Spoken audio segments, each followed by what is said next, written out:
Hello and welcome. In this lecture, we will create the password reset token entity, its JPA repository, and the test suite to validate the functionality. We will create a new feature branch named Forgot Password. First, we will ensure that we are pointing at the develop branch with the git command git checkout develop. Then, we will create the forgot password branch with the git commands git checkout -b forgot password, git push -u origin forgot password. Now, we will create the password reset token entity under the backend persistence domain backend package. We can right-click on the backend package, select new class, and name it password reset token. We will then annotate it with the @entity annotation and have it implement the serializable interface, for which we will need to declare the UID constant. As per our architecture, we will declare the following properties: ID of type long, token of type string, and user of type user.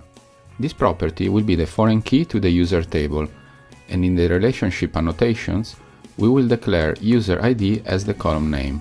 We will also declare a new expiry date attribute of type local datetime. We will use this attribute to set the expiration date for a password reset token. If users want to use this token after it has expired, they will receive an error. The local datetime type is new in Java 8 and it allows for easy date manipulation.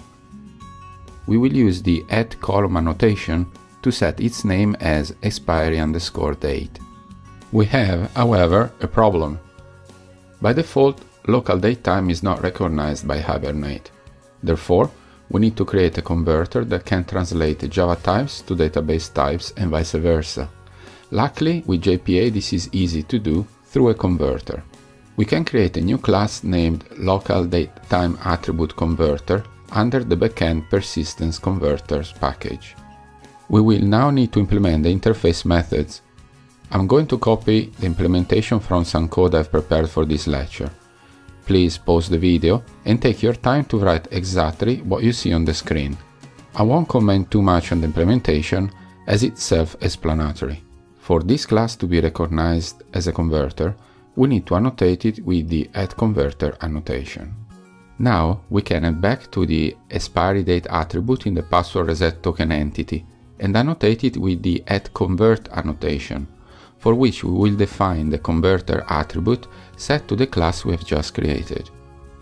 Note that in the converter we have used the @converter annotation, while on the entity attribute we use the @convert annotation with the converter attribute. We will declare a public default constructor as usual. Then we can declare getters, setters, hashcode and equals methods. For the equals and hashcode methods, we will use the ID attribute as this is the entity primary key. We will then annotate the ID attribute with the @ID annotation and will instruct the database to auto-generate a value with the @generated_value annotation and the auto strategy. Next, we will declare a many-to-one relationship with the user table by annotating the user attribute with the @many-to-one annotation. For now, we will set the fetch attribute to the value eager, as, when updating records in this table, we want to have ready access to the user information. We will also annotate this attribute with the @joinColumn annotation to define the foreign key name, which is user_ID. Next, we want to set the token as a unique attribute. This will help us later when retrieving token information. We can do this by annotating the token field with the @column attribute, setting the unique attribute to true. We can now create a constructor that takes as argument a token, a user object, a local datetime, and an expiration value of type int. I'm going to copy some code and I will walk you through it. Please pause the video and copy exactly what you see on the screen. As you can see, in the constructor we check that the arguments are not null, in which case we throw an exception. Also, in case the expiration in minutes is 0, which should not be allowed, we set it to the default value of 120, which is 2 hours, defined by the constant default token length in minutes. When we create a new reset token, we want the expiry date to be the current time plus whatever minutes we pass as argument. We can easily do so by invoking the +minutes method on the local datetime object passed as argument. Our class should now look like the one you see on the screen. I'm going to scroll up and down slowly. As I'm doing it, please pause the video and make sure your class looks exactly like mine. Now, let's add the new property to the application.properties file for the token expiration length in minutes. We can call it token expiration length minutes and assign it the value 120. You will be able to tweak this value later on at your own leisure if you so wish. Now that we have one side of the relationship, we need to set the other side, the user entity. We will declare a new attribute named password reset tokens with its getters and setters. From the point of view of the user entity, there is one user with possibly many tokens. Therefore, the attribute type should be a set of password reset tokens. We will then annotate this attribute with the @one-to-many annotation, for which we will set the following attributes. Cascade to cascade type all, because if we delete a user, we want all its tokens to be deleted too. Fetch to fetch type lazy, as most of the time we won't have any tokens for the user. Therefore, we don't want to have an additional join every time we query the user entity. Finally, we will set the map-by attribute to user to indicate which attribute in the password reset token entity defines the foreign key relationship. Now, we can run the whole test suite to make sure that our code still works fine. Next, we will create a password reset token JPA repository. As seen in previous lectures, we can easily do this by creating a new interface under the repositories package. We can right-click on the repositories package, select New Class, name it Password Reset Token Repository, and make sure we select Interface as type. Then, as done previously, we will have it extend CRUD repository, for which we will define Password Reset Token as entity and long as primary key type. We will annotate it with the @repository annotation. Now, we can declare a findByToken method that accepts a token as argument and returns a password reset token. We also want to create a method that allows us to find all tokens for a given user ID. We can create a findAllByUserID method that receives a user ID as argument and returns a set of password reset token entities. For this method, we will use the @query annotation. I'm going to copy the method definition from some code I've prepared for this lecture, and then I'll walk you through it. In the @query annotation, we are selecting all password reset token entities by performing an inner join with the user entity, where the user ID within the user entity within the password reset token entity matches the given user ID. Please take your time to digest this syntax and understand what it's doing.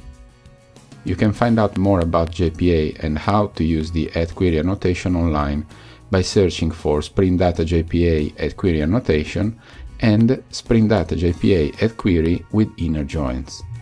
We can now create some integration tests to make sure that our expiry date logic works fine.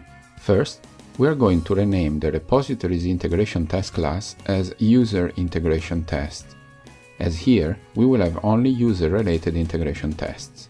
Next, we can create an abstract integration test class and move the user role and user role repositories declarations as well as the methods to create these entities there.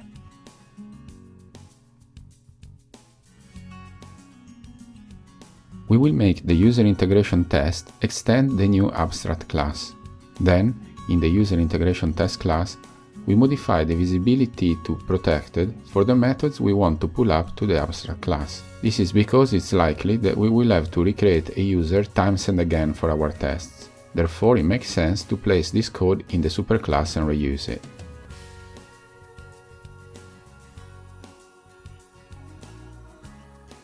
In the parent class, I have also created and overloaded the createUser method that accepts a test name as argument, so that we don't have to continuously declare username and email in our tests before invoking this method.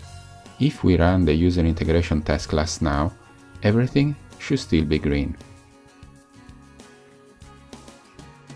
Now, we can create a password reset integration test class that also extends the abstract integration test class. I'm going to copy some code that I've prepared and then I'll talk you through it. Please pause the video and take your time to write these tests as I go through them. They will help you better understand the forgot my password journey. In the test token expiration length test, we want to check that the expiration date logic works. In doing so, we are also verifying that we can create a new password reset token record via the password reset token repository class and that the foreign key to the user entity works. We then create a local datetime object representing the current datetime, and we add the expiration as a value from the property that we have defined earlier. Once a new password reset token has been created, we verify that the expected date is the same as the actual date created in the database. With the test find token by token value, we want to test that we can find a single record by token value. With the test delete token, we want to make sure that we can delete a token by primary key. With the test cascade delete from user entity test, we want to make sure that if we delete a user record, all the password reset token records in the database get deleted too. This works because in the user entity for the password reset tokens attribute, we have defined the cascade type to be all. So we can create a user and the password reset token, then we delete the user we've just created and make sure that there are no tokens for that user. Finally, with the test multiple tokens are returned when querying by user ID, well, try to say that 10 times aloud, we want to test that when we have multiple tokens for a single user ID, the findAll by user ID method returns all records. To do this, we first create a user, a set of tokens associated to the user, we retrieve the user again, and we invoke the findAll by user ID method passing as argument the user ID. We then use a lambda expression to extract all tokens ID from the set that we have created originally and from the set returned by the query method, and we assert that the two collections are equal. That is, they contain the same number of elements and the same content. If we run the tests in this class now, they should all go green. Also, we want to run all integration tests to make sure that everything else still works. Although it can be improved, we now have a reasonable set of tests. We can now close the Git flow workflow by first pushing the code remotely with the Git commands git add star, git commit -m, created the password reset token entity and repository as well as integration tests, and git push. Then we can merge to develop with the git commands git checkout develop, git merge forgot password, and finally git push. In this lecture, we've gone through a lot. We have created a new entity, revisited the one-to-many and many-to-one relationships. We have seen how to use the @query annotation when we need more functionality than just what is provided by default. We have learned how to create JPA converters when the object types are not supported by the database by default. We have seen how to use the local datetime object and how we can easily calculate dates. We have seen an example of lambda expression to extract data from a collection. And finally, we have gone through a fair bit of integration tests to test the main CRUD functionality for our new entity. We have improved our code by refactoring some code to an abstract class. Also, I like to point your attention towards a couple of concepts that might have gone unobserved. The Spring UUID class allows us to create unique IDs, and that's what we will be using to create single token values. Although in the application properties file we declared the expiration in minutes, Spring didn't complain when we injected the property as an int value. What happened is that Spring automatically converted the string value into an int for us. This is very useful. Also, when working with dates, we should always use the Coordinated Universal Time, commonly referred to as UTC.